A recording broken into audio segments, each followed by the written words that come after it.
The Battle of Verdun, the longest battle, the meat grinder that devoured a generation. And on a frozen February morning in 1916, German artillery officer Karl von Wenninger checked his watch one final time. In 3 minutes, he would give the order that would unleash hell itself. At 7:15 a.m., what 400 German guns opened fire simultaneously along an 8-mile front, and the sound was so thunderous that it could be heard 100 miles away in the Alps.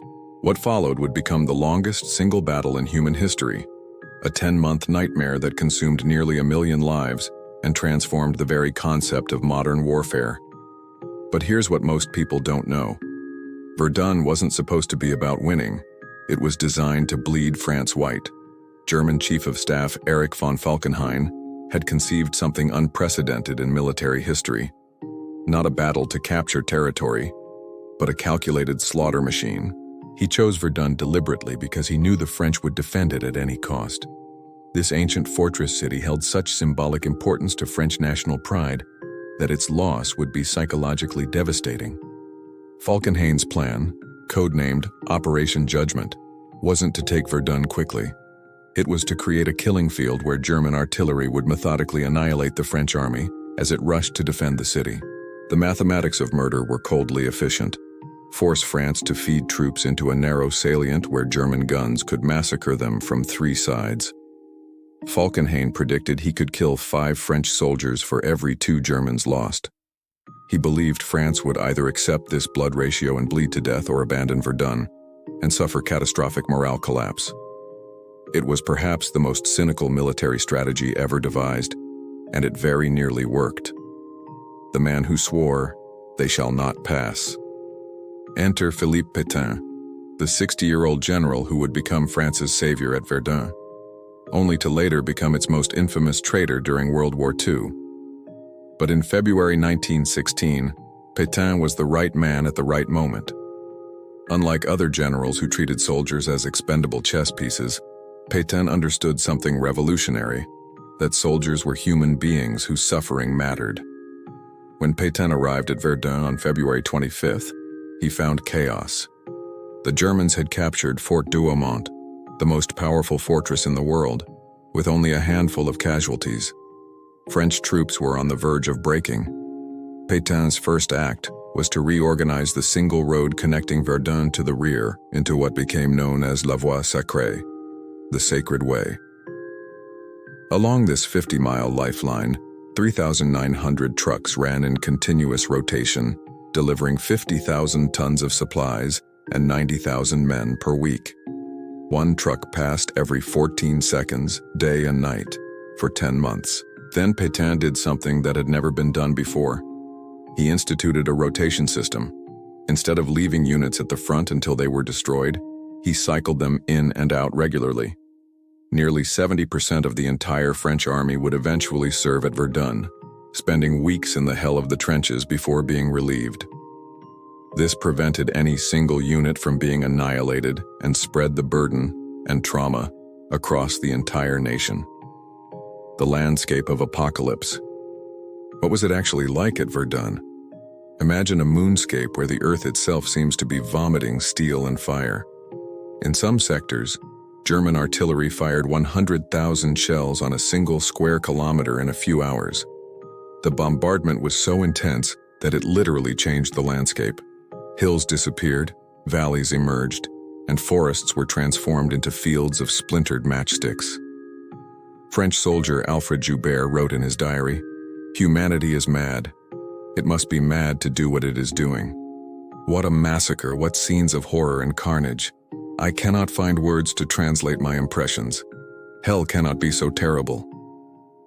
He was killed the next day. His body was never found. The mud at Verdun was unlike anything on Earth, mixed with pulverized human remains, unexploded ordnance and poison gas. It became a sentient horror that swallowed men whole. Soldiers spoke of comrades who stepped off the duckboards and simply vanished into the ooze, their screams fading as they were consumed.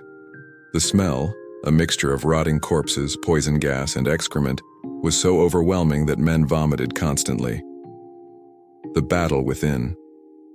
The battle June 1916 brought the struggle for Fort Vaux, and with it one of the most harrowing episodes of the entire war. For 6 days, 600 French defenders under Major Sylvain-Eugène Raynal held the fort against thousands of Germans.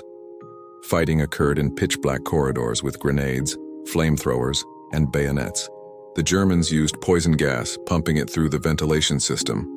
The French, out of water, drank their own urine and sucked moisture from the walls.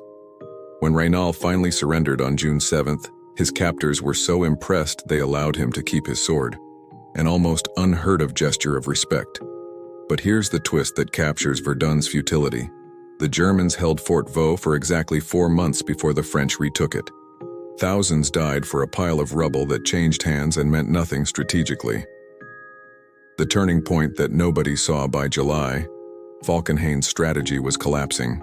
The British offensive at the Somme forced him to divert resources.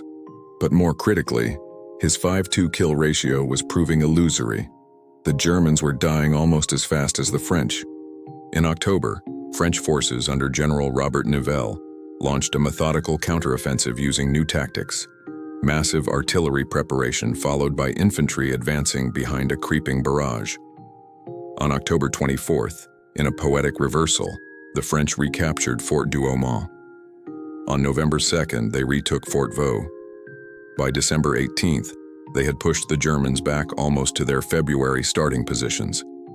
10 months of slaughter had produced a stalemate, with the front lines barely changed. The aftermath that echoes still. The final butcher's bill was staggering. Approximately 300,000 dead and 400,000 wounded, roughly 70,000 casualties per month, or 100 per hour, every hour, for 10 months. So many bodies were never recovered that a massive ossuary was built after the war containing the bones of 130,000 unidentified soldiers, French and German mixed together indistinguishably. But Verdun's true legacy wasn't in the numbers, it was in what it did to the human soul. The French army was never the same. The mutinies of 1917 stemmed directly from Verdun's trauma. An entire generation of Frenchmen returned home psychologically shattered, contributing to France's inability to resist in 1940. Today, the Verdun battlefield remains a wounded landscape. The Zone Rouge, the Red Zone, covers over 100,000 acres where the soil is so contaminated with unexploded ordnance, arsenic, and human remains that it remains uninhabitable. The forest that has grown back is twisted and surreal, its floor still undulating with the shapes of trenches and shell craters. Every spring, farmers in the surrounding areas still unearth the iron harvest, tons of unexploded shells and the occasional skeletal remains. Verdun became a symbol of the industrial age's capacity for organized, mechanized slaughter. It proved that courage, sacrifice, and patriotism could be ground to meaningless pulp by artillery and barbed wire.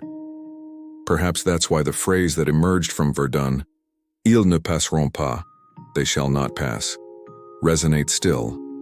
Not because it represents victory, but because it captures the stubborn, desperate, ultimately hollow defiance of men caught in a meat grinder not of their making. They did not pass.